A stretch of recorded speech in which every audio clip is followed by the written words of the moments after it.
Agora estamos sendo gravados, né? É legal que mostra um aviso agora, antes não tinha isso. Está sendo gravado, você quer continuar? Se não quiser, pode sair, viu? Todos estão cientes. Ok, segunda pergunta. Como os autores escreveram a Bíblia? Eles ouviam e escreviam? Qual é a intenção dessa pergunta? Deus falava para esses homens como se fosse no pé do ouvido deles, e eles então escreviam todas as palavras que nós temos hoje aqui. Como eles escreveram, né? Precisa ser discorrer aí, tá vendo? Não tem nenhuma pergunta assim, não. Então, não tem para onde você fugir. Você vai ter que trabalhar um pouco aí a ideia, como você organiza ela na sua cabeça. As duas primeiras não tem como responder só sim ou não. Não tem como. A terceira talvez, mas você não vai fazer isso, que eu vou pedir um justifique no final, né? E a terceira e última pergunta: todos os livros da Bíblia têm o mesmo peso e autoridade? Será que os evangelhos são tão importantes quanto o livro de Crônicas? Será que o que está escrito ali no livro dos Reis tem o mesmo significado e a mesma importância para a igreja que as cartas de Paulo? O Novo Testamento é mais importante que o Antigo Testamento? Todos os livros têm o mesmo peso e autoridade? Essa é a pergunta.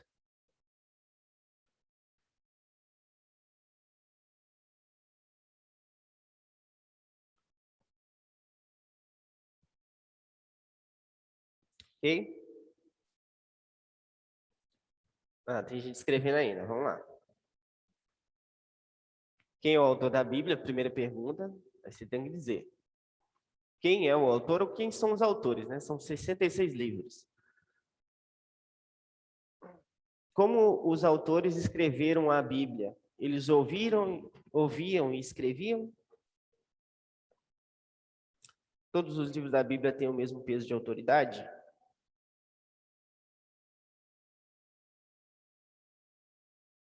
Tem gente escrevendo aí. O pessoal do Zoom aí está escrevendo. Vamos lá, hein? Estou vendo a Dicla aqui escrevendo.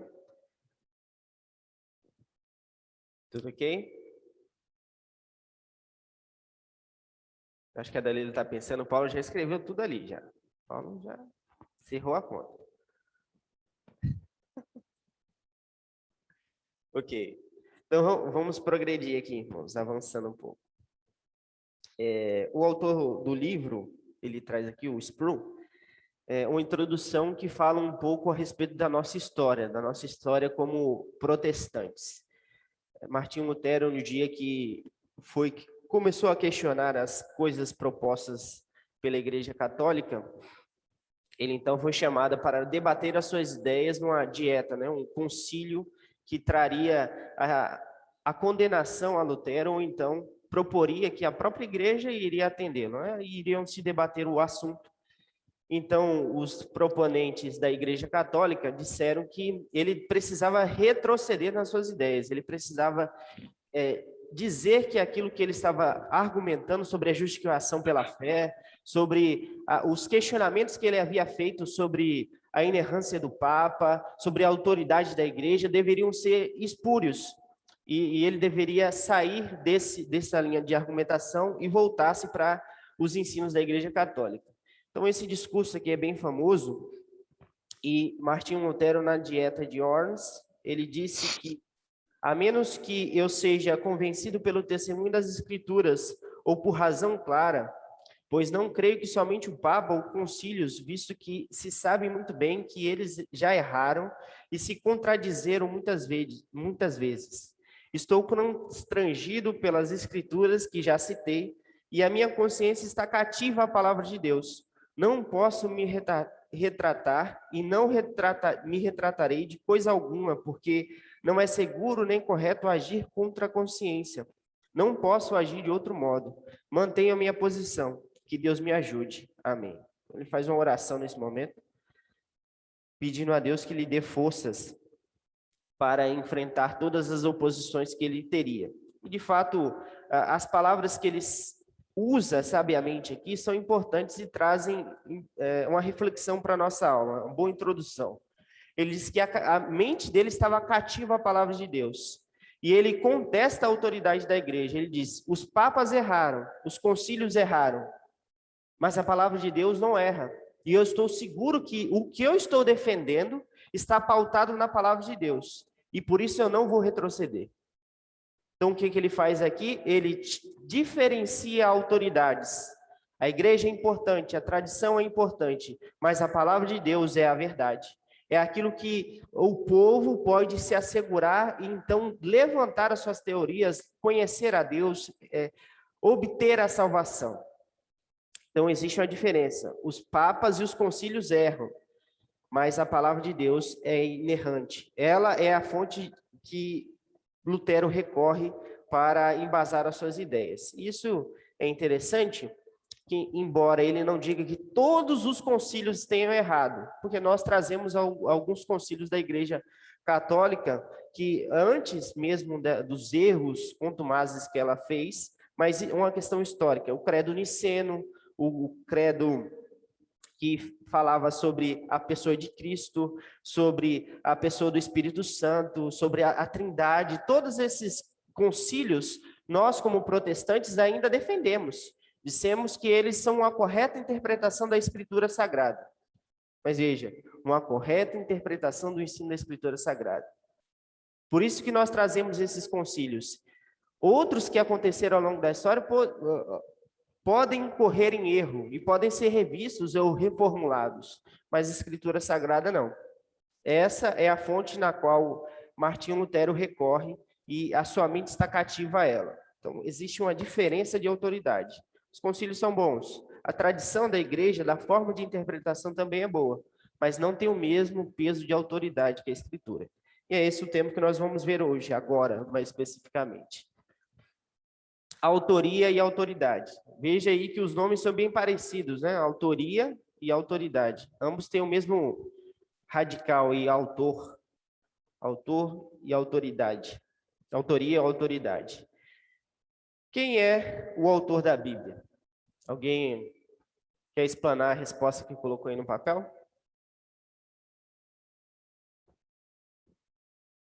Ou quem são os autores da Bíblia? Perfeito. Eu acho que eu cometi um erro, que agora, analisando, você bota no singular, você induz a pessoa a responder que é só uma pessoa, né? Um erro, acontece. Quem é o autor da Bíblia? É o próprio Deus. Isso.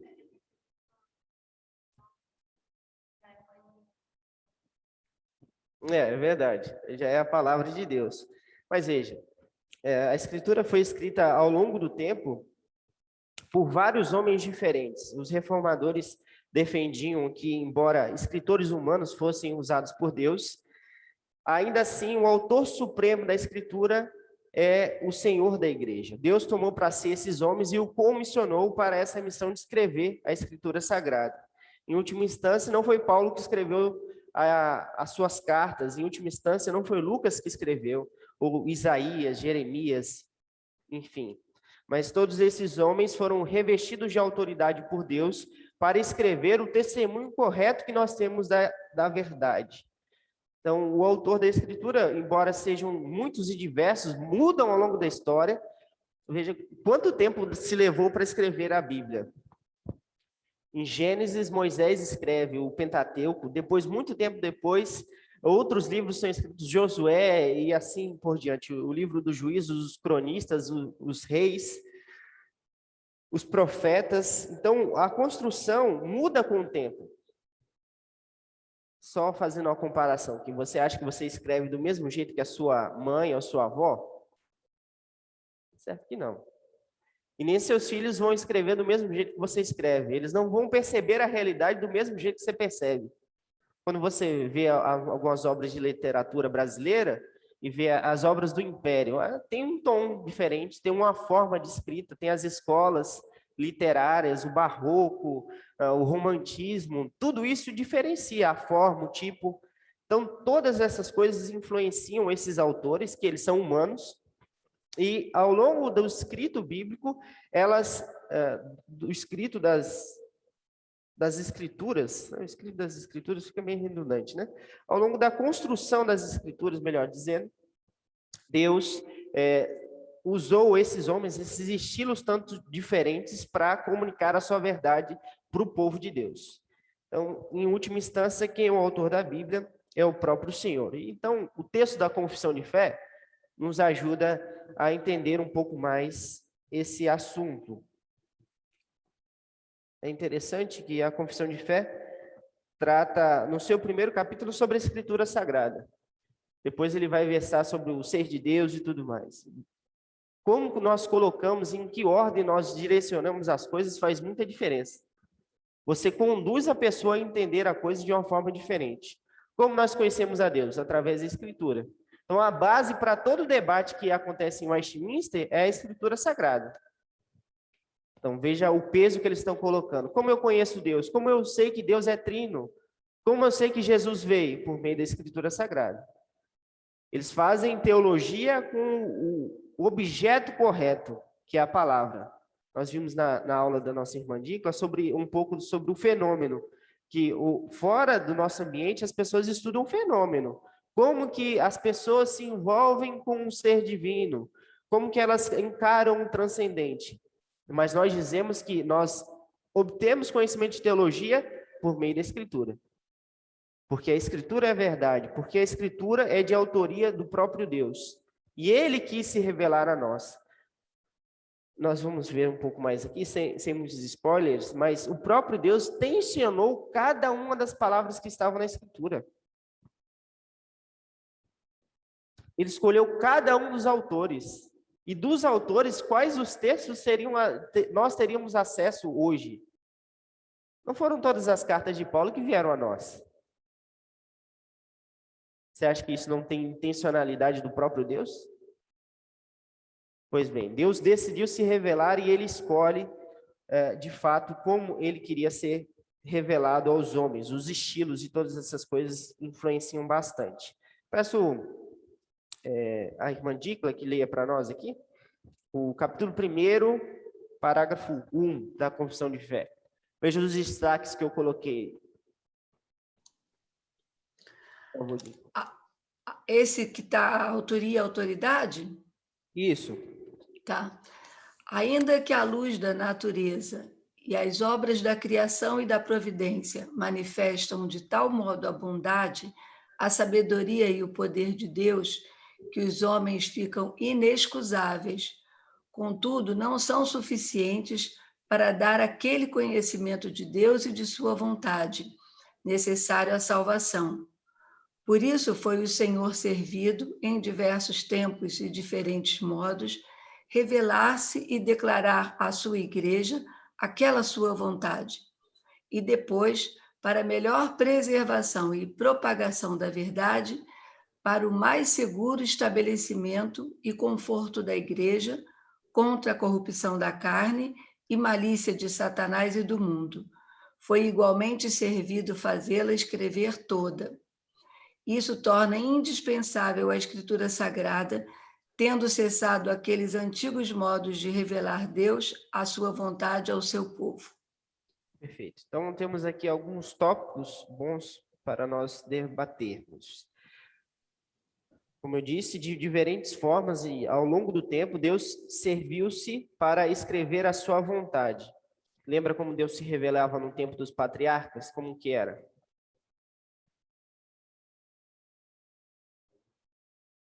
Falando diretamente, através de sonhos, Deus comunicava a sua vontade para eles dessa forma. Mas ao longo do tempo, Deus levantou profetas também. O povo não tinha acesso ao que Deus falava diretamente, o profeta tinha. E qual era a missão do profeta? Falar exatamente aquilo que Deus tinha dito para o homem. A principal função do profeta não era predizer o futuro, mas dizer exatamente o que Deus queria para o povo. Então, comunicava a palavra de Deus para eles, qual era o decreto de Deus, qual era a sua vontade. E nós vimos na aula passada também que os profetas exerciam certa autoridade investida pelo próprio Deus. De igual modo, os apóstolos foram investidos de autoridade para também falar a respeito de Jesus Cristo. Então, a autoridade deles é similar. E então, eles falavam a respeito de Jesus, ou aquilo que eles viram e ouviram do Verbo encarnado, a perfeita revelação de Deus, que é Jesus Cristo. Então, eles tinham autoridade e foram revestidos por Deus para falar dessa forma. Veja, nós não temos mais os profetas entre nós. Nós não temos mais os apóstolos entre nós. Nós não temos mais os patriarcas entre nós.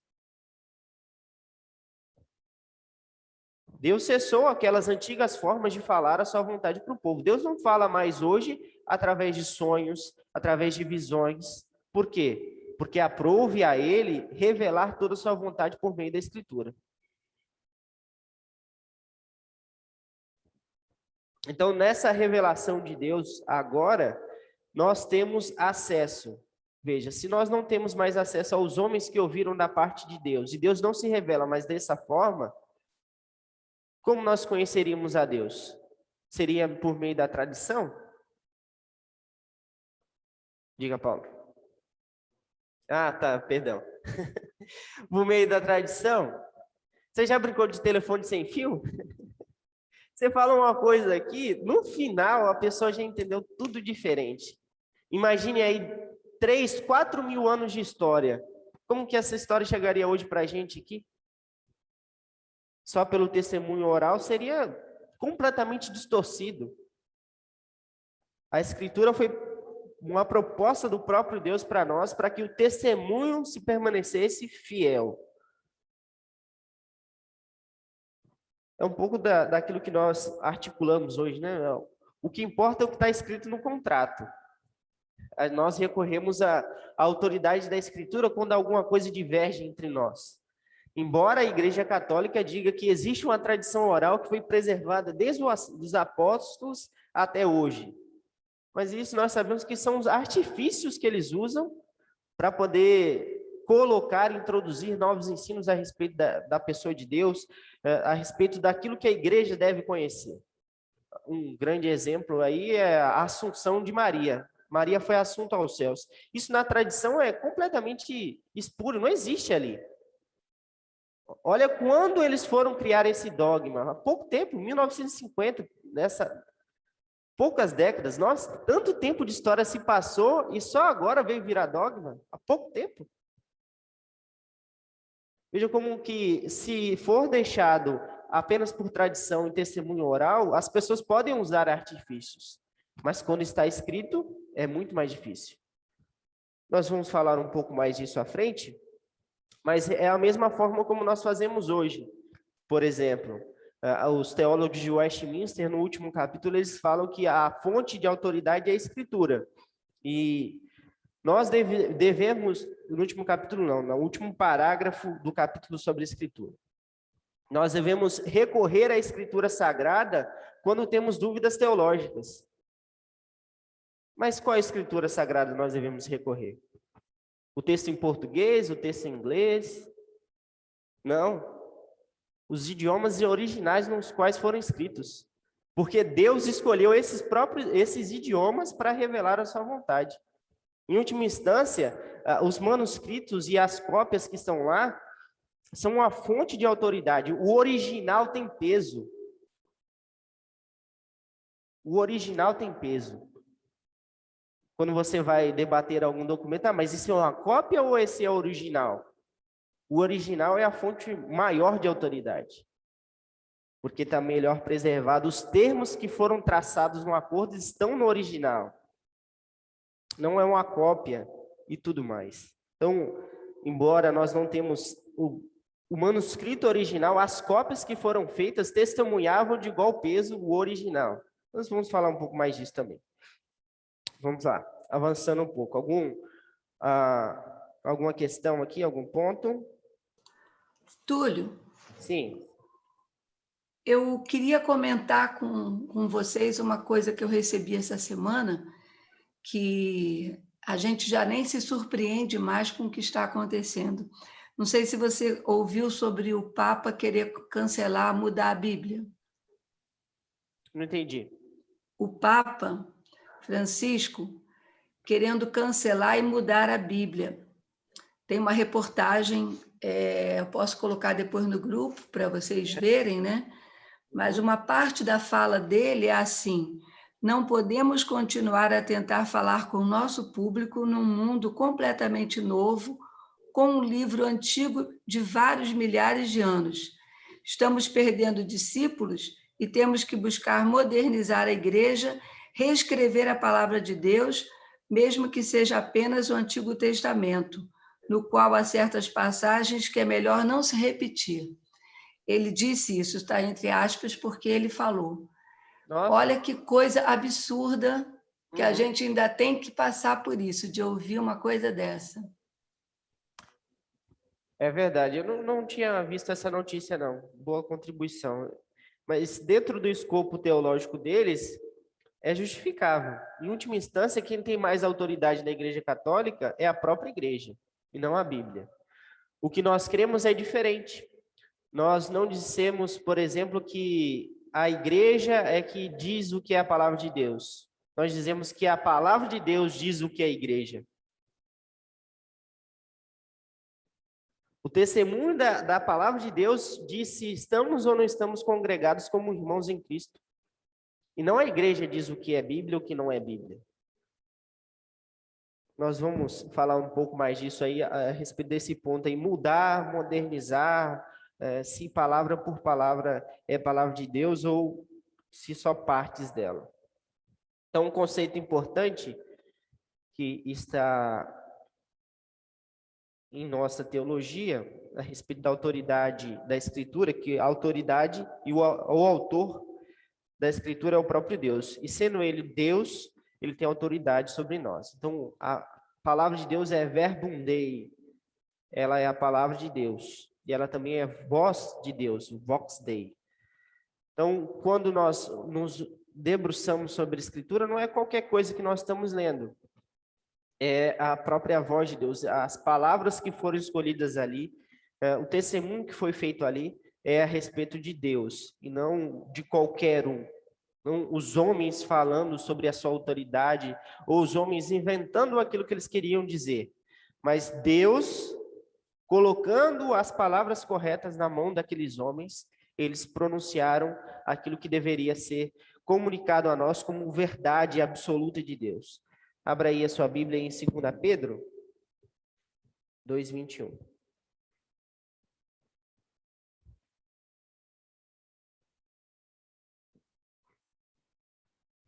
Deixa eu ver quem está nos ouvindo. Quem, irmã Ana, por favor, leia para nós. 2 Pedro 2:21.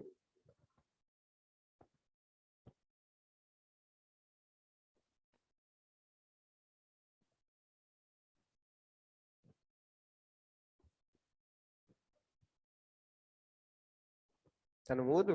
Eu acho que está no mudo aí, dona Ana. Acontece. Quem nunca? Desculpa, Túlio, estava no mudo. Porquanto para isto mesmo foste chamados, pois que também Cristo sofreu em vosso lugar, deixando-vos exemplo para seguirdes os seus passos. É 2 Pedro. Ainda estou no primeiro. 2:21, né? Isso. Vamos lá. Pois melhor lhe fora nunca tivessem conhecido o Eu acho que eu caminho da escrevi errado. É 1:21. 1:21. É. Então, espera aí. Porque nunca jamais qualquer profecia foi dada por vontade humana.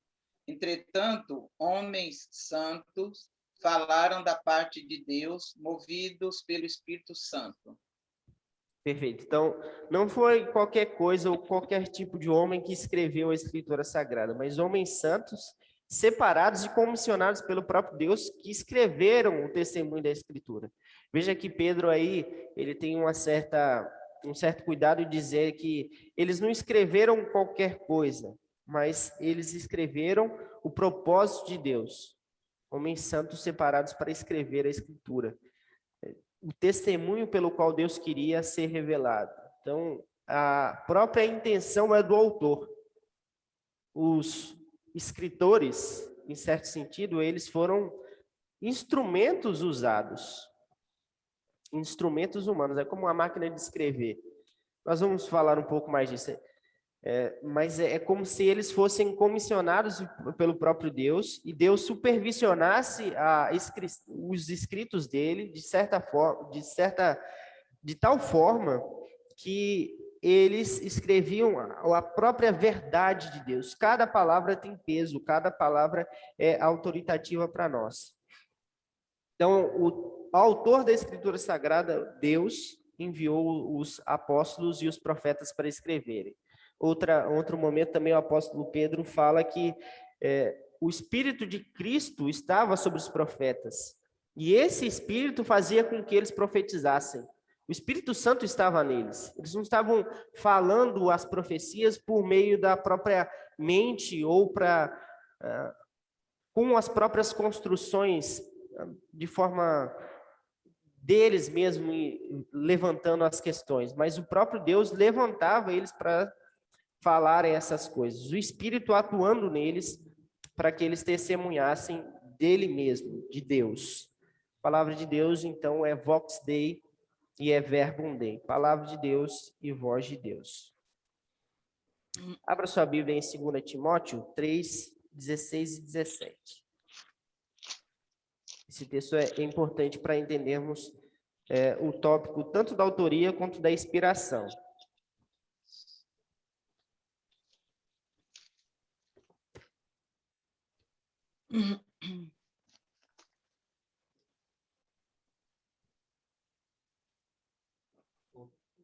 Peço agora, deixa eu ver, a irmã Olívia, que leia para nós.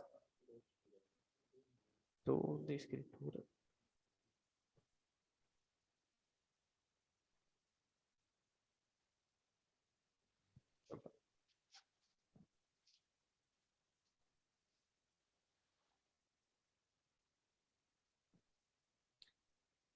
Vamos lá. Irmã Olívia, por favor. 2 Timóteo 3, 16 e 17. Está me ouvindo, Túlio? Pode ler, por favor. Toda a Escritura é inspirada por Deus e útil para o ensino, para a repreensão, para a correção, para a educação na justiça, a fim de que o homem de Deus seja perfeito e perfeitamente habilitado para toda boa obra. Ok, obrigado.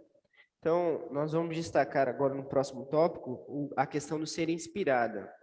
Mas ainda falando um pouco sobre a autoria e autoridade, e também trazendo um pouco desse link da inspiração, o termo usado aí, traduzido por escritura, poderia ser traduzido como o escrito, ou aquilo que está escrito. Paulo está dizendo que tudo aquilo que foi escrito é inspirado por Deus. E aqui, numa linguagem técnica, teologicamente falando, da exegese e principalmente como o judeu entenderia esse texto, o termo escritura aí faz referência a tudo aquilo que foi escrito no Antigo Testamento. E agora a gente pode trazer isso e mostrar que tudo aquilo que foi escrito desde o Antigo Testamento é fonte autoritativa e a fonte inspirada para nós. E os ensinos dos apóstolos, como fazendo um link daquilo que nós aprendemos na última aula, tem o mesmo peso de autoridade porque os apóstolos, assim como os profetas, foram investidos de autoridade pelo próprio Deus. Então, os escritos que nós temos no Novo Testamento, todos tinham a chancela apostólica. O livro de Lucas tinha a sua chancela apostólica, a ligação dele com Paulo. E veja que nós vamos falar um pouco disso depois também. Que ele usa uma acurada investigação para dar o testemunho do Evangelho de Jesus Cristo. João Marcos também escreveu sobre as memórias de Pedro. Então, a figura dos apóstolos eram autoritativas ali. quando eles testemunhavam de Jesus Cristo, isso era importante. Por que Paulo fazia tanta questão de dizer que o próprio Jesus o comissionou? Que ele aprendeu coisas do próprio Cristo. Isso testemunhava a respeito da chancela que ele tinha de autoridade. Diga.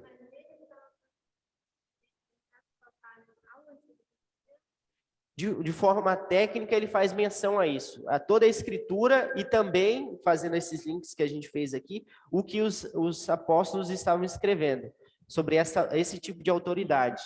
Outros textos da escritura deixam isso mais claro. Isso é uma regra de interpretação também, na Confissão, no capítulo 1, diz isso. Tudo aquilo que nós cremos e confessamos teologicamente tem que ser provado pela Escritura, e textos mais difíceis são enclareados pelos textos mais fáceis. O próprio Jesus deu testemunho disso. Quando ele foi, antes dele ser assunto, e quando ele ressuscitou, ele disse o que para os seus discípulos? Tudo que haveria de se cumprir a respeito de mim, dos profetas nos salmos, na lei, nos profetas e nos salmos, foi cumprido.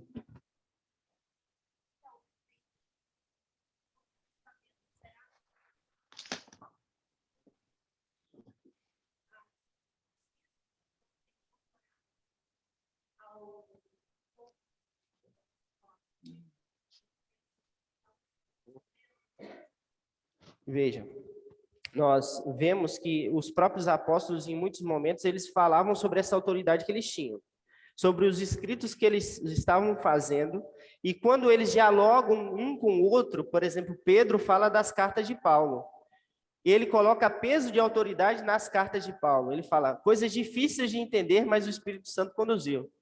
Então, eles se comunicando entre um e outro, falam a respeito disso, desse peso. Eles, quando escrevem, não escrevem assim, eu acho que é bom você fazer isso. Olha só, a igreja tal deve se comportar de tal forma, tá bom? Mas se não quiser também pode ser de outra forma. Então, eles, quando tomam a palavra, eles falam com autoridade, escrevem com autoridade. Então, eles têm ciência que aquilo que eles estão falando está de acordo com os ensinos de Jesus.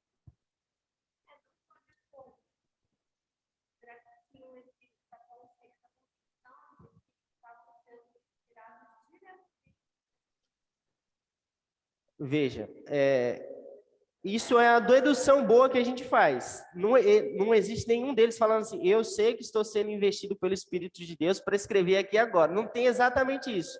Mas esses argumentos que eu trouxe mostram que eles colocam peso e autoridade na fala dos outros, e quando eles falam, eles também falam a autoridade. E, o apóstolo Paulo também fala em 1 Coríntios sobre isso. Eu vos ordeno, tudo que foi escrito foi para a vossa instrução que foi escrito, para a vossa edificação que foi escrito. Tudo, ele fala todo o corpo do Novo Testamento. E, de forma geral, dessas deduções, porque nem tudo é claro na Escritura, nós podemos afirmar que sim. Sim.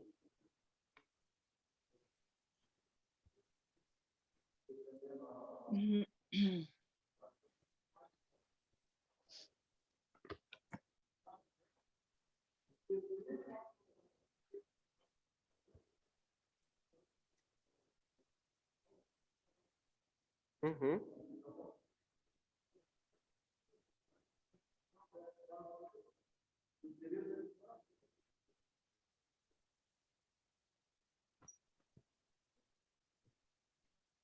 Diga, vários comentários aqui.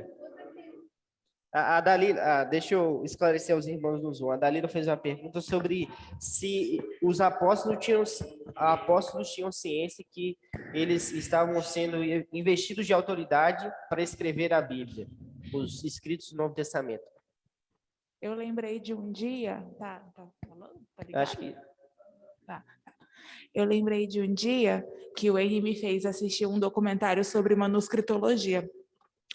E daí, esse documentário mostrava como papiros de diferentes séculos, assim, de coisa de 300 anos de diferença, eram coerentes entre si. E daí eu achei isso interessante para mostrar como a palavra de Deus foi preservada ao longo do tempo. Primeiro com a tradição oral, quando eles não tinham acesso a esse tipo de material para escrever a palavra de Deus, E depois, porque existe uma briga entre a Igreja Católica e nós, eles dizem que eles escreveram o que é a palavra de Deus e a gente diz que eles apenas reconheceram, né? E daí, não sei se foi eles, enfim. E daí, quando os livros apócrifos foram excluídos do que viria a ser a palavra de Deus hoje, é porque, se eu não me engano, eles eram incoerentes com todo o resto da escritura, né? Então, eu acredito que daí que veio a autoridade de saber... Ai, tá muito alto. Daí que veio a autoridade de saber que tudo que temos hoje era o que era para ser escrito, porque tudo que temos hoje é coerente entre si, eu acredito. E a Aniele levantou o próximo questionamento que eu queria fazer para os irmãos. Veja, quando ele cita aqui a escritura, ele faz menção a esse termo técnico que eu disse, né, sobre esses escritos. E por que nós não aceitamos os livros apócrifos? A Aniele já deu a contribuição dela. Porque nós não aceitamos os outros livros que estão no Antigo Testamento da Igreja Católica e nós temos menos livros. Por quê?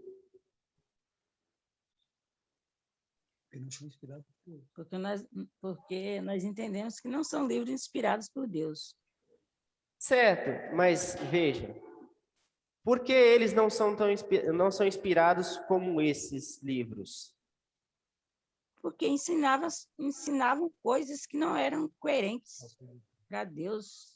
Isso, um argumento é por conta dessa norma e tudo mais, né? Essa coerência que a Escritura Sagrada precisa ter. Mas existem alguns momentos que tem textos na Bíblia que a gente fala assim, ó, parece que fulano está contradizendo ciclano, parece que Tiago está contradizendo Paulo. A justificação é só por fé, é só por obras? O que a gente faz quando tem isso? O ensino é balizado pelas duas fontes. Por que a gente não faz isso, então, com os apócrifos?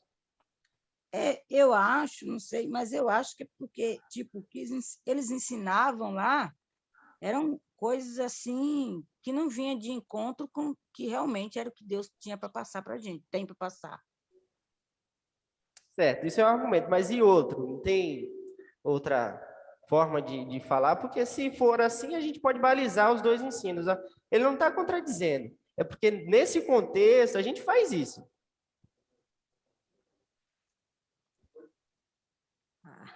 Era errado, mas é errado. Por exemplo, a teoria do purgatório é mais fundamentada nos apócrifos do que nos nossos livros. Eles têm ciência disso.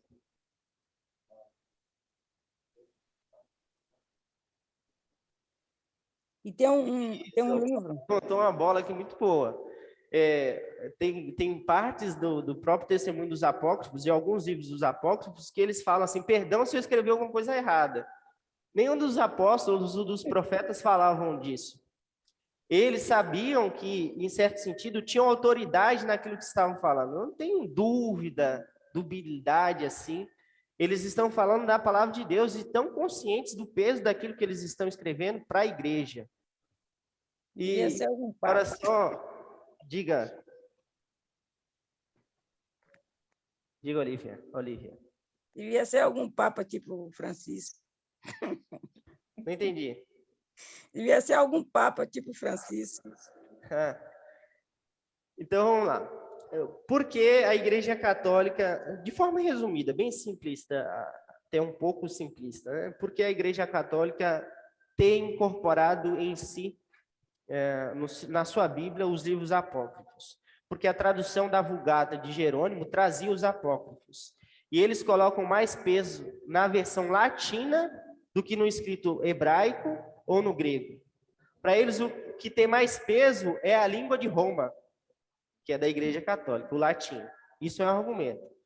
Outra questão é que eles fizeram menção da própria existência desses livros como sendo uma forma de contradizer aquilo que os protestantes estavam trazendo nos seus livros.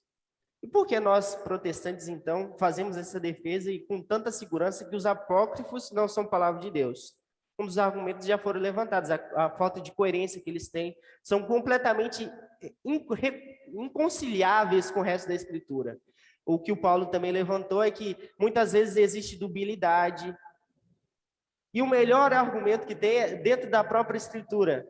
Quando Jesus fala na sinagoga, ele valida o texto dos próprios judeus. A Bíblia hebraica é que é validada por Jesus. E na Bíblia hebraica, os apócrifos não têm peso de autoridade. Eles são escritos históricos dos judeus. Primeira Macabeus, segundo Macabeus, Tomé, eles entendem isso como escritos históricos que têm a sua validade e contribuição cultural para os judeus, mas não tem peso de autoridade para o judeu. Não, eles são escritos hebraicos, dos judeus, mas é como se eles estivessem falando de livros sobre Camões. Tem peso cultural, é a nossa história que está aqui. Porque na sinagoga o texto que era usado era o texto hebraico, e quando ele diz lá, antes depois que ressuscita, ele diz, a lei, os profetas, a lei, os salmos e os profetas. Isso é uma construção termo técnico para dizer que a escritura hebraica é a válida. Entendeu?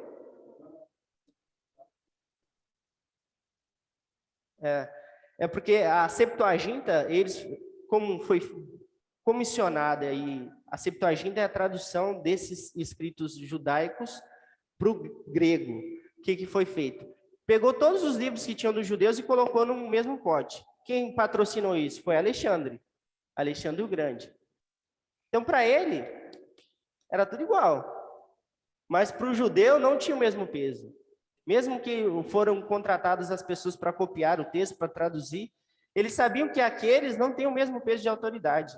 Os profetas eram muito respeitados dentro dos próprios judeus. Por exemplo, para um rabino, eles consideram até os livros que muitas vezes nós chamamos de históricos, Samuel, e 2 Samuel, Crônicas, 1 Crônicas, eles chamam de profetas também. Por conta do peso que eles dão à pessoa do profeta. Quando escreve com a autoridade de Deus, é como se o próprio Deus estivesse falando. Então, quando Jesus estava entre os discípulos, ele dava testemunho da escritura hebraica. O que tem peso é o texto hebraico, é o texto em que esses livros apócrifos não estão. Por exemplo, se você pegar o Antigo Testamento, é igualzinho do judeu. Eles não fazem as mesmas divisões que a gente faz, 1 Reis, 2 Reis, mas ainda assim, substancialmente, é o mesmo texto. Para eles, como judeus, eles têm como fonte de autoridade só o Antigo Testamento. Nós temos o Novo. O nosso Novo Testamento é igual ao dos católicos. Não tem nenhum livro acrescentado ali. Igualzinho. Só o Antigo que tem os apócrifos, os livros a mais. Por conta dessas questões históricas que a gente mencionou aqui, ok? Alguma dúvida? Ficou claro? Ok. Então, a Escritura Sagrada, o Antigo e o Novo Testamento, se você ver lá na Confissão de Fé, eles listam quais são os livros que nós entendemos como autoritativos para a nossa vida, que é a nossa lista que temos hoje de livros aí, os 66 livros. Todos eles são inspirados por Deus e fonte de autoridade para a igreja. Agora, trazendo um pouco especificamente a questão do ser inspirada por Deus. Esse termo aqui, mais uma vez, recorrendo, olha como tem peso. E por isso que a gente lá no seminário tem que estudar os idiomas originais. Porque quando você tem fonte de dificuldade, algum termo em português não completa todo o significado, o sentido que o autor queria trazer, a gente tem que recorrer aos originais. Então, esse termo traduzido por inspirada, não é de todo errado, mas ele já traz em si conceitos de interpretação teológica. Traz implicações, mas em si, o seu conceito é como se Deus soprasse. não é inspirado, puxado, mas Deus soprou. Qual é a ênfase que Paulo traz com isso? É que Deus é o autor. Deus sopra. Veja como a questão do conceito teológico já é trazido aqui para a tradução em português. Deus sopra, esses homens inspiram esse sopro de Deus e então escrevem. É um movimento interpretativo. Diga.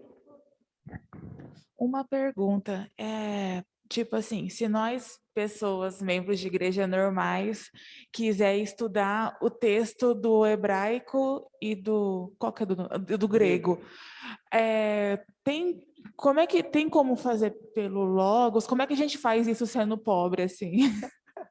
Sendo pobre é mais difícil, mas não tem muita dificuldade. Existem cursos, às vezes, que são ofertados, por exemplo, esses youtubers assim teológicos que são mais famosos, eles têm cursos, os seminários, outras faculdades também dão curso de grego, hebraico. O grego é mais fácil. Aqui, alguns cursos aqui em São Paulo também tem de hebraico bíblico, né, que os rabinos dão. Não é muito difícil hoje em dia, né? Hoje em dia o acesso a todas essas coisas está mais fácil. E no caso de uma igreja, se tiver muita gente interessada, nem o pastor, eu acho que teria muito receio de ensinar para suas ovelhas a respeito do como estudar o grego ou o hebraico. É duro, tem que levar a sério, mas tem que é bom aprender também. Facilita muitas coisas na interpretação, como o pastor pode explicar um texto. Lá no seminário, a gente, quando vai falar de homilética e pregação, nós somos ensinados e instruídos a não usar alguns termos técnicos, né? Porque atrapalha, traz ruído na comunicação. Às vezes, quando o Enio ou eu pregamos, a gente fala uma palavra hebraica específica e traz o significado. Se toda a igreja tiver algum certo conhecimento dessas coisas, fica possível trazer essas linguagens técnicas com mais precisão, assim você não precisar ficar confuso. Mas ainda assim, esse cuidado, né, de ensinar o conceito e não explicando exatamente os termos técnicos, as construções gramaticais que são pertinentes ali, ainda é importante, para que os visitantes também recebam, mas para aqueles que já estão maduros na fé, aprender os idiomas originais é uma coisa boa, realmente. Espero que tenha ajudado. Você é mais fácil, né? Só falar para o N, te ensina assim, é mais fácil. Mas é legal, é muito bom estudar grego e hebraico. Graças a Deus eu não estudo mais a gramática, né? Graças a Deus já passei pelas gramáticas todas, agora a gente só aplica o conhecimento na exegese, né? Vai revisando os conceitos que a gente já aprendeu, as palavras, o vocabulário, mas ainda assim já passaram essas cadeiras. Graças a Deus. Vamos lá. Aqui sobre inspirado. Eu peço a Dalila que lê para nós o recorte que eu fiz aqui do livro. Então, vamos passar para outra pessoa. A Carol, por favor, leia para nós.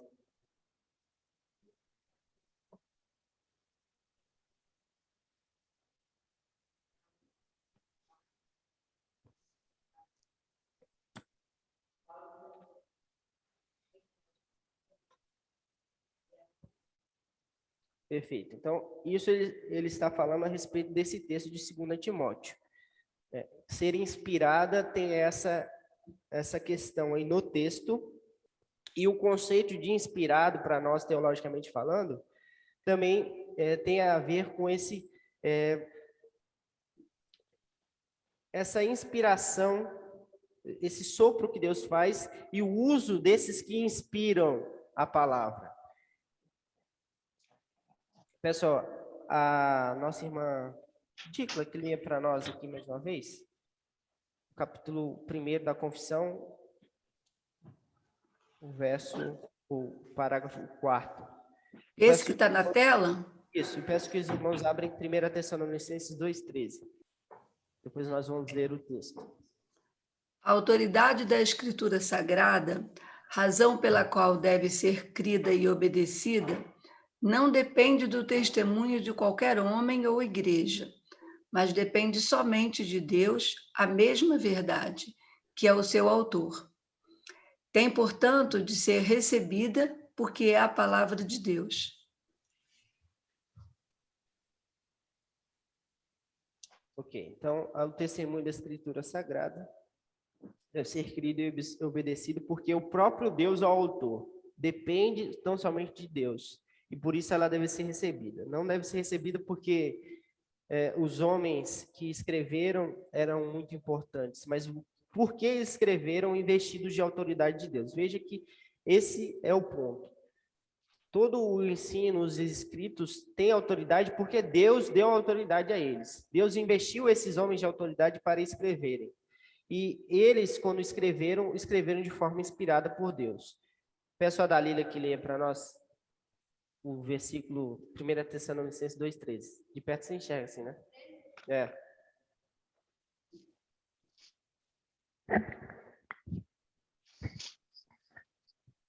Outra razão ainda temos nós para incessantemente... É esse? 1 Tessalonicenses 2,13. Outra razão ainda temos nós para incessantemente dar graças a Deus. É que, tendo vós recebido a palavra que de nós ouvistes, que é de Deus, acolhestes não como palavra de homens, e sim como em verdade é a palavra de Deus, a qual com efeito está operando eficazmente em vós, os que credes. Vendo? Quem está falando? Quem está escrevendo? Paulo. Paulo era o quê? Ok, mas Paulo era um apóstolo. E o que ele está dizendo do que ele escreve? Palavra de Deus. Autoridade. Tá vendo? Então, quando Deus usava esses homens, dando o testemunho deles e falando a respeito disso, esses homens eram investidos de autoridade. E trazendo agora um pouco o debate sobre vários tempos, vários homens diferentes escreveram de formas diferentes. Esses homens foram inspirados por Deus. Aí lembra a segunda pergunta que a gente fez aqui na introdução? Esses homens ouviram de Deus cada palavra e escreveram, ou como foi? Existe um debate sobre a teoria do ditado.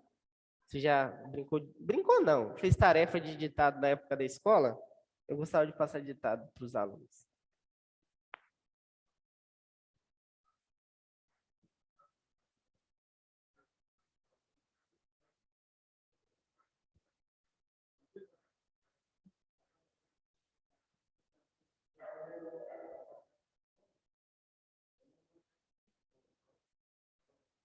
Se você já for dar a resposta, segura um pouco aí, Paulo. Deixa o pessoal debater aí, cara. Deixa o pessoal debater. Que isso, calma aí. Então, a teoria do ditado. Deus ditou todas as palavras. Deus ditou todas as palavras. Deus ditou cada uma das palavras. Paulo, quando estava escrevendo, ele só foi como um secretário de Deus. Ele foi inspirado. Certo. Mas Deus não ditou todas as palavras. Deus inspirou. O Espírito Santo guiou. Muito bem, o Espírito Santo guiou o escrito sagrado. Então, Deus não ditou as palavras para que elas fossem feitas, escritas aí para nós, né? Ai, meu Deus. Mas você induziu a gente Uhum. a pensar que seja assim cada palavra, porque você falou cada palavra. Uhum. Então, não acho que tenha sido um ditado, Uhum. mas se a gente acredita que cada um dos termos, das palavrinhas ali, mesmo que não os principais, uma preposição, um termo de ligação, se a gente acredita que tudo isso tem um propósito, tem um sentido, então Deus, essa inspiração foi bem específica, né? Uhum. Não foi Deus falando ali no ouvido deles, porque tem o que o Paulo trouxe sobre respeitar as características de cada um e e o contexto de cada um, mas foi bem específico, né? Perfeito. Então, embora a teoria do ditado não seja defendida por nós, a ideia é exatamente essa. Quer falar agora, Paulo? O pessoal já se debateu um pouco aí, Paulo, já pode falar. Oi? Não, pode dar a resposta já. Não, a questão da inspiração é o ditado você dita, né? A pessoa escreve da mesma maneira que você falou, né? Você está ditando palavra por palavra ali, você está dizendo. E a inspiração, no caso, eu entendo que seja como Deus contando uma história. Aí Deus está falando assim, olha, vou contar uma coisa para você. Aí conta, agora escreve, põe no papel aquilo que eu contei. E aí você vai colocando no papel com as suas palavras, aquilo que você entendeu. E o Espírito vai guiando, ó, peraí, assim não. É uma maneira simples de eu entender, entendeu? Porque você olha pela Escritura, o Evangelho de João, por exemplo, é um evangelho simples, uma leitura simples. Quando você pega uma carta de Paulo, já é uma carta mais difícil. Às vezes você tem que voltar para o começo de novo, ler tudo de novo para você entender melhor, né? E o próprio Pedro dá esse testemunho. Ó, Paulo é difícil de entender o que ele escreve, mas ele é Escritura Sagrada, ele é inspirado por Deus. Então, Deus não engessando o homem, Deus e o homem escrevia aquilo que ele ouvia de Deus, no caso dos profetas, né? Ou aquilo que ele testemunhava, que é o caso dos apóstolos, né? Tem muitos apóstolos mesmo que eles escreveram aquilo que eles viveram, aquilo que eles viram, testemunharam e eles botaram no papel aquilo. Isso, exato. A teoria que nós defendemos, teologicamente falando, usando a linguagem mais técnica, que a gente está estudando sistemática, então a gente pode usar. É a teoria da inspiração orgânica. Não é mecânico, não é um ditado. Deus usou homens diferentes, em tempos diferentes, com escritas diferentes, contextos diferentes para falar a respeito da sua vontade. Então, Deus usou essa organização, essa forma orgânica do ser humano. É natural. Mesmo que cada palavra tenha peso, tudo isso é natural. Eu não sei se você já escreveu por algum tempo e qual sinônimo eu uso aqui. Qual palavra eu uso aqui? Você cata palavras assim, ó.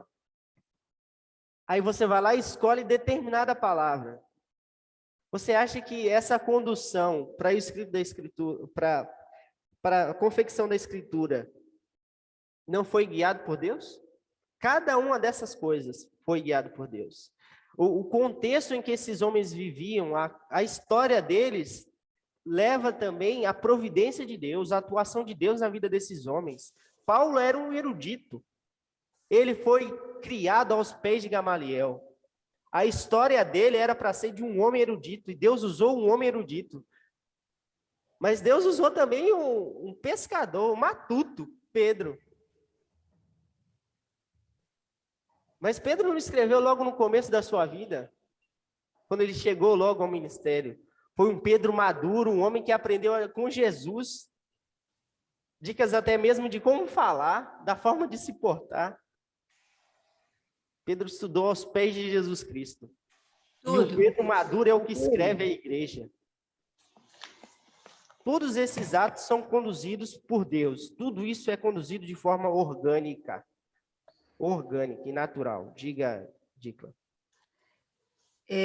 Eu achei interessante quando a Dalila falou sobre palavra por palavra, uma preposição, e a gente vê a perfeição, a beleza da palavra de Deus exatamente nesses pequenos detalhes, porque a gente vê que não importa quem escreveu, existe uma perfeição no que está escrito. E se a gente analisar, porque nessas línguas originais é mais difícil ainda passar para a nossa língua, né? Ter o termo exato para falar, mas, por exemplo, em português, esse verbo assistir, ele significa mais de uma coisa, dependendo se você coloca preposição ou não. Então, se você vai assistir a um filme, você tem que colocar a preposição, que é o de ver. Mas se você diz que alguém assistiu o seu pai, sem a preposição, significa cuidar. E nos textos originais deve ter a mesma complexidade, mas a gente vê a perfeição do texto que chega para a gente. Então, é uma coisa realmente sobrenatural. Diga, Cláudio.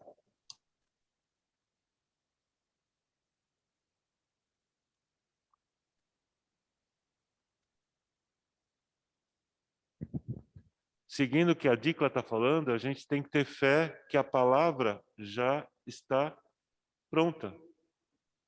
O homem hoje, ele interpreta a palavra, mas a palavra é inerrante, ela já está fechada. O cânon da Bíblia, ela não tem mais como você acrescentar ou tirar.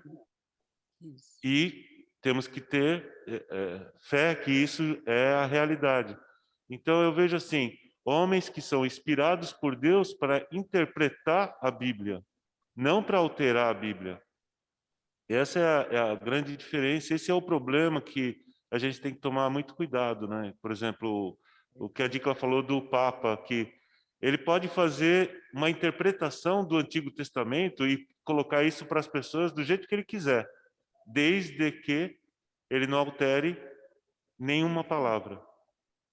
É isso que a gente tem que tomar muito cuidado. Tem pastores evangélicos que alteram a palavra em benefício próprio. Esse é o erro. Eles vão pagar por isso. E isso vale para todos. Então, assim, é uma questão de fé, eu acredito. É a gente pensar que se alterou a palavra, ele vai ter o castigo de Deus para si próprio. Essas contribuições foram muito boas. Nós vamos estudar sobre a inerrância da Escritura na próxima aula. Mas, de forma geral, não importa o testemunho do homem, se eu disser assim falar assim para você, o que a Bíblia está dizendo é autoritativo, tá certo, você tem que viver. Eu posso gastar todos os meus verbos aqui, gastar todas as palavras que eu conheço, todos os argumentos melhores que sejam, mas ainda assim o que vai privar e o que vai testemunhar em seu coração, em última instância, sobre se é verdadeiro ou não, é o Espírito Santo. O Espírito Santo, na vida dos crentes, testemunha que a Escritura fala e ela fala com autoridade. A Escritura fala e o que ela fala é verdade. Mas esse é o assunto para a próxima aula também. Então, quando nós estudamos todos esses pontos assim, nós temos sempre que ter em mente que o testemunho que o Espírito Santo dá em nós, que testemunhando e validando que a palavra de Deus é verdadeira, então, este é, em última instância, o grande argumento que nós podemos ter. Se eu disser para você que o fundo da Lua é feito de queijo, você vai querer ir lá para provar para ver, ou pode desconfiar ou não. Mas quando eu digo que a palavra de Deus disse, você tem que ser crido. O testemunho do Espírito Santo vai dizer isso para você.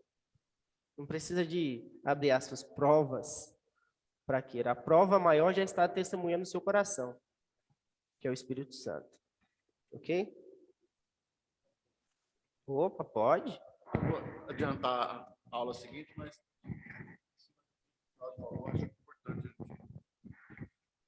o Cláudio falou de muitos deturparem, né, por benefício próprio, a palavra de Deus.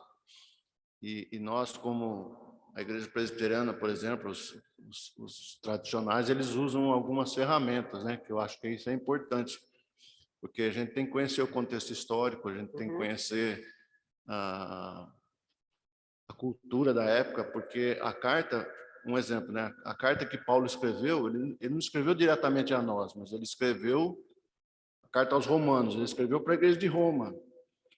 Então, primeiro nós temos que interpretar e entender o que Paulo quis dizer para a Igreja de Roma, para depois nós transportarmos para os dias de hoje. Ela serve para nós hoje, mas nós temos que fazer E um ditado que era muito usado antigamente, acho que até hoje é usado, que diz o seguinte: a Escritura é uma só, mas a interpretação são várias. Isso é mentira, porque quando eu escrevo uma carta, se eu escrever uma carta para minha esposa, qual que é a interpretação? Aquela que eu quero que seja. Eu estou dizendo uma coisa que tem que ser aquilo que tem que ser interpretado. Exato. Então, para isso, ela me conhece, ela sabe do meu jeito, do meu costume, de um monte de coisas que vai ajudá-la a interpretar essa carta. Da mesma forma, Deus. O que está querendo dizer essa carta? Aquilo que Deus quis dizer. E para isso nós precisamos de ferramentas para poder fazer essa interpretação correta, né? E não fazer que muitas pessoas pegam parte separada, fora de contexto, sem usar contexto de época, sem usar cultura, né? Pega trechos isolados e faz uma interpretação literal e coloca aquilo de acordo com seu desejo de pecaminoso mesmo. É verdade. Então a gente vai tocar um pouco nesse assunto agora, discutindo aqui sobre cada palavra. Cada palavra da Escritura tem o mesmo peso para a igreja? Sim. Então quer dizer que Cantares é verdade, assim como o Evangelho de João. As genealogias lá em Crônicas têm o mesmo peso do que o Evangelho de Mateus.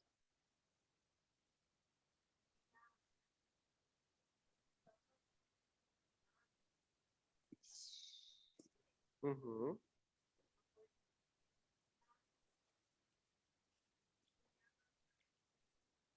Exato.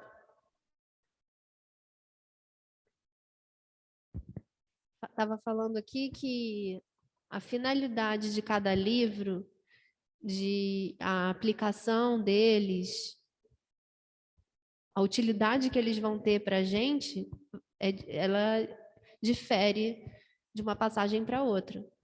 Mas a autoridade e a veracidade é igual. Exato, né? Hoje em dia está na moda, eu não sei se os irmãos têm muito contato, mas alguns círculos evangélicos têm levantado esse tipo de questão, né? O Ed Renekiewicz é um amigo desses. E eles levantam que nem toda a Bíblia tem o mesmo peso, ou nem toda a Bíblia fala de Jesus, abre aspas, né? Então, aquilo que não fala de Jesus, na minha interpretação, pode ser removido. Não tem o mesmo peso daquilo que é. Por exemplo, assim eles levantam mais os evangelhos, ou principalmente, às vezes, o Evangelho de João, de Romanos, porque isso é um berço da teologia neo-ortodoxa. Pastor, 52. Diga. Só para não perder o fio, eu lembro que quando eu ia nos estudos da Igreja Batista, eles tinham o costume de usar uma Bíblia que, quando nos evangelhos era Jesus falando, a letra estava em vermelho. A minha Bíblia é assim. Então, mas isso serve para estudo, não para como se aquela palavra tivesse mais autoridade. Isso, perfeito. Eu comprei essa na época porque ela estava mais barata. Eu gosto dela, eu reformei ela e tudo mais. Mas isso que o Felipe falou é exatamente um pouco desse conceito. O conceito aplicado em alguma coisa prática. As palavras de Jesus têm mais peso do que as outras do ensino?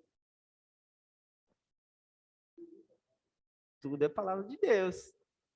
Diga, Daniele. Eu já estive em uma discussão em que uma simples palavra foi muito importante para eu entender esse conceito. Que uma pessoa, ela tinha que acreditar que a Bíblia era a palavra de Deus, para ela assumir uma liderança de um certo lugar. E daí, ao invés de dizer que ela ficava insistindo, não, a Bíblia contém a palavra de Deus. Resultado, caiu num liberalismo teológico e hoje nem é crente mais. Exato, é exatamente esse ponto aqui que o livro traz para a gente na página 52. A neo-ortodoxia diz que a Bíblia tem um testemunho da revelação. Ela não é a revelação. Ela contém a palavra de Deus. Ela não é a palavra de Deus. Ela contém a verdade, não é a verdade. Faz toda a diferença.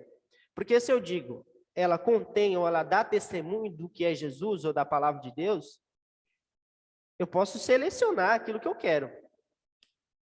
E quando eu digo que ela é, tudo está dentro. Traz toda a diferença.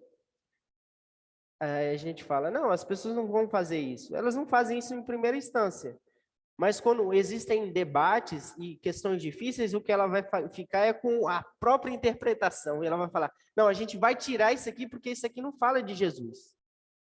Isso aqui não fala do amor de Jesus para as pessoas. Isso aqui é lei. Isso aqui está falando da severidade, do juízo. Eu seleciono. nesse testemunho da verdade. E veja, quando nós levantamos que é cada palavra, isso faz diferença. Porque todos os discípulos, boa parte dos discípulos de Jesus, e os 11 separados, os 11 apóstolos, eles viram Jesus ressurreto. Eles viram Jesus morrendo. Mas o que está ali na Bíblia não só é o relato histórico do que aquilo aconteceu. Se você conversar com uma pessoa sobre uma batida de carro, cada um vai dar um testemunho da batida de carro. Mas o que nós temos na Escritura é a interpretação daquele fato para nós. Jesus morreu na cruz.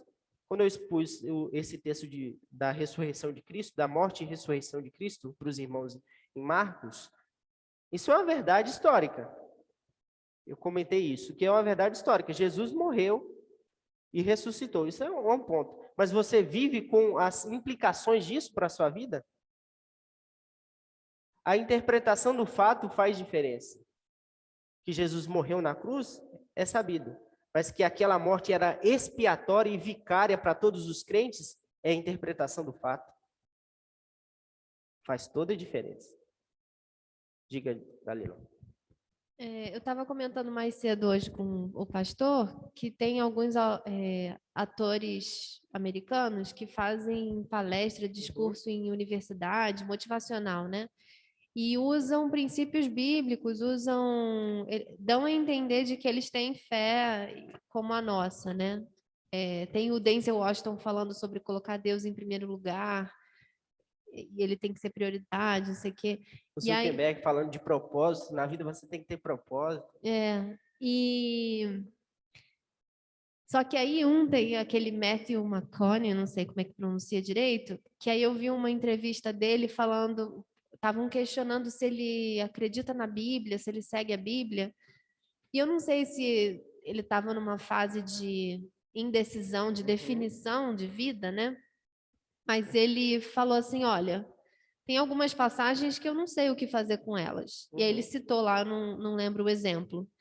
Ele fala, eu sei o que fazer com ame ao seu próximo como a ti mesmo. Então, eu percebi ali nele, pode ser que eu tenha me enganado, mas que ele ainda não tem essa premissa de que toda a palavra tem a mesma autoridade. E isso influencia todo o resto. Então, se você parte da premissa de que tudo é palavra de Deus, a forma de você olhar para passagens difíceis, que são muito distantes do nosso contexto de vida, que parecem sem utilidade, a sua forma de olhar vai ser diferente. Você vai olhar para uma genealogia diferente. Você não vai olhar como uma sequência de nomes. Você sabendo que é a palavra de Deus, você já vai dar um valor, um peso diferente. Perfeito. Por exemplo, tem toda a questão do propósito, a cultura que o autor vivia. Para um judeu, a genealogia é muito importante. A genealogia é muito importante.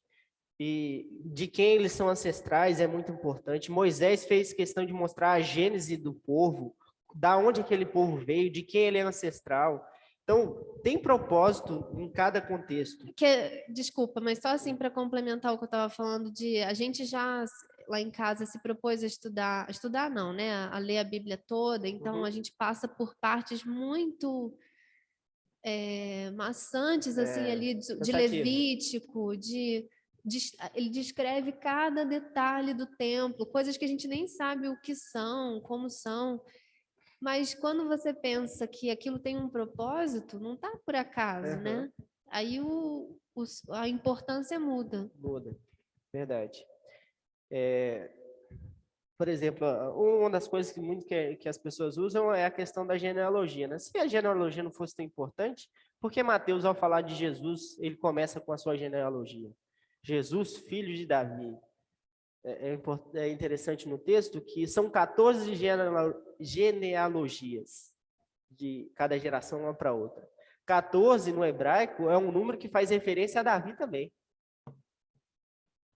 Então, ao usar essa estrutura e essa forma, dizendo 14, ele está falando assim, Jesus é filho de Davi, Jesus é filho de Davi, Jesus é rei. Tudo tem o seu propósito. Nada na Escritura é em vão. Cada palavra tem o seu significado. O próprio Jesus testemunhou a respeito disso. Abra sua Bíblia em Mateus. Mateus 5,18.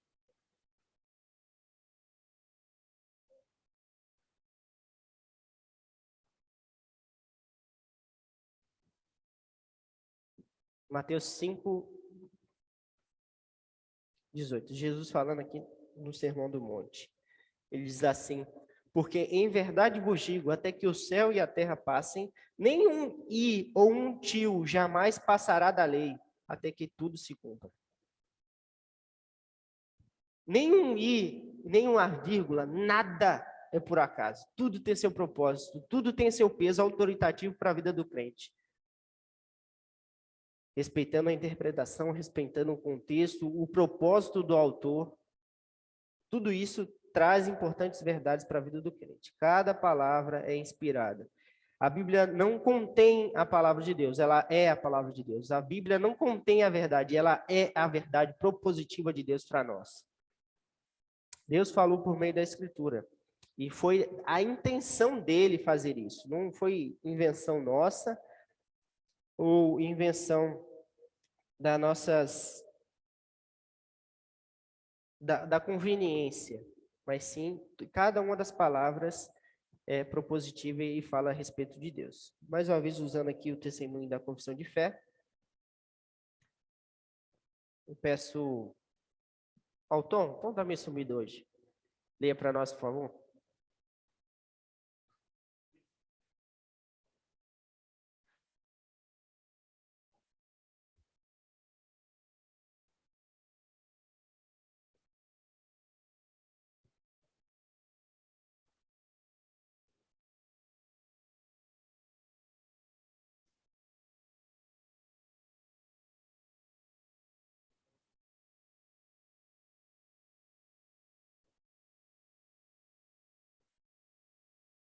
Eu acho que você não vai ver. É, porque... É, meu Deus. É. Perdão, Tom. Erro meu. Se não, o Espírito Santo falando na Escritura. Eu botei invisível aqui pro Tom. Desculpa, Tom. Perdão. Então, o testemunho da Escritura deve ser validado pelo Espírito Santo em nosso coração, e ele é o juiz supremo. Aqui, os teólogos de Westminster estão falando a respeito até mesmo do seu próprio concílio. Eles estão falando aqui sobre quais as doutrinas primordiais para a igreja da Inglaterra naquele tempo. E eles estão dizendo assim, ó, até nós podemos errar, mas a Bíblia não. O testemunho da Bíblia sempre é, em última análise, aquilo que os crentes devem recorrer. O juiz supremo de todas as controvérsias religiosas. Muitos evangélicos acusam a gente de colocar a confissão de fé de Westminster nesse patamar. E não é verdade. Os credos e as confissões. Todas as igrejas têm os seus credos e as suas confissões. A diferença entre nós é que nós enfatizamos e damos certo prestígio pelos símbolos de fé, porque eles interpretam corretamente a Escritura. Mas, em última análise, o que é mais importante são as provas na Escritura. Eles mesmos falam isso. E veja como a forma como as pessoas que fazem ou escrevem as coisas tem importância e significado. Nós vimos lá o texto de Tessalonicenses que Paulo fala, esse é o de Pedro, que ele fala que palavra de Deus, que foi escrito é palavra de Deus, autoritativa. Ele tem consciência que aquilo tem autoridade. E aqui o que eles estão dizendo? Eles têm consciência que a Escritura é, em última instância, a maior autoridade. O que a gente está fazendo aqui é bom, é louvável, transmite os ensinos de Deus. Mas, em última instância, a autoridade é a Escritura. Os credos e concílios só devem ser validados ou só devem ser assimilados na nossa vida e fé à medida que eles interpretem corretamente a Escritura. Esse é o movimento. Essa é a interpretação que nós devemos ter.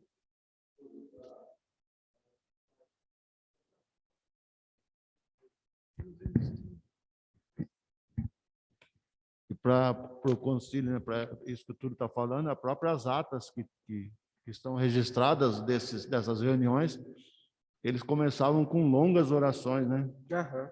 Pedindo a orientação de Deus mesmo, porque eles sabiam que eles eram falíveis, mas a Escritura era infalível. Exato, perfeito. Então, aqui, mais uma vez, nos distingue dos católicos. Os católicos dizem que o Papa não erra nem os concílios da Igreja. Mas nós dizemos que podem errar, sim. O Supremo Concílio reunido, a gente não tem problema em dizer, não, erramos uma decisão. Vamos refazer.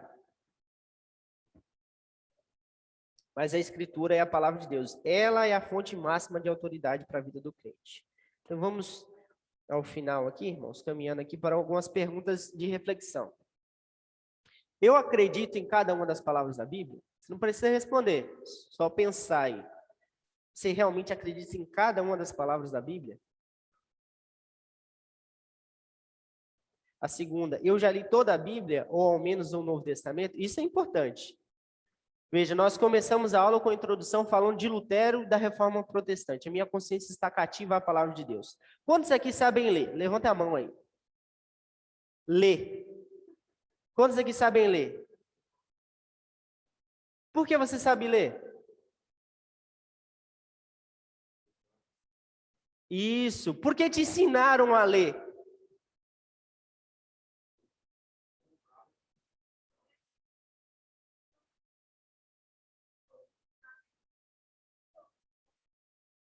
Na Idade Média, era assim que o povo vivia. Lutero quis traduzir o Novo Testamento e a Bíblia para o alemão, a língua vulgar das pessoas. Ele traduziu, mas aí ele falou, o povo não sabe ler. O que tem que fazer? Ensinar o povo a ler. Porque o povo pode ler a Bíblia. E lendo a Bíblia, ele sabe o que é verdade. Se você sabe ler hoje, isso é um fruto da Reforma Protestante. Nós não temos muitos nobres aqui. Eu mesmo, a minha família é uma família simples. Somente muitos nobres aqui, nós temos irmãos engenheiros e tudo mais aqui, talvez eles teriam acesso por serem nobres ou por terem estudado, mas era dispendioso, não era qualquer um que sabia ler ou sabia escrever. Os pobres camponeses não sabiam. E nós, como pessoas simples, temos acesso ao conhecimento da leitura por meio dos frutos da Reforma Protestante. E para que eles queriam que o povo aprendesse a ler? Para que lesse a Escritura. Veja o peso histórico que isso tem. Se tudo isso aconteceu pela providência de Deus em nossa vida, será que nós temos lido a Escritura como deveríamos ler? Se você tem acesso, você consegue mexer no seu celular, ler, se comunicar com outra pessoa através de escrito, é porque você aprendeu a ler. E o propósito primeiro para que você aprendesse a ler é para que você olhasse para a Escritura. Você já leu toda a Bíblia? Você já leu ao menos todo o Novo Testamento? Esse ano é um propósito seu ler toda a Bíblia? É um propósito seu ler todo o Novo Testamento? Não seja ingrato a toda a história que veio para que você pudesse ler. Aproveite o privilégio que Deus te dá. Se debruce sobre a Escritura. Toda ela é importante. E a terceira pergunta, como eu posso meditar na Bíblia durante a minha semana? Alguém tem alguma contribuição, alguma dica para dar?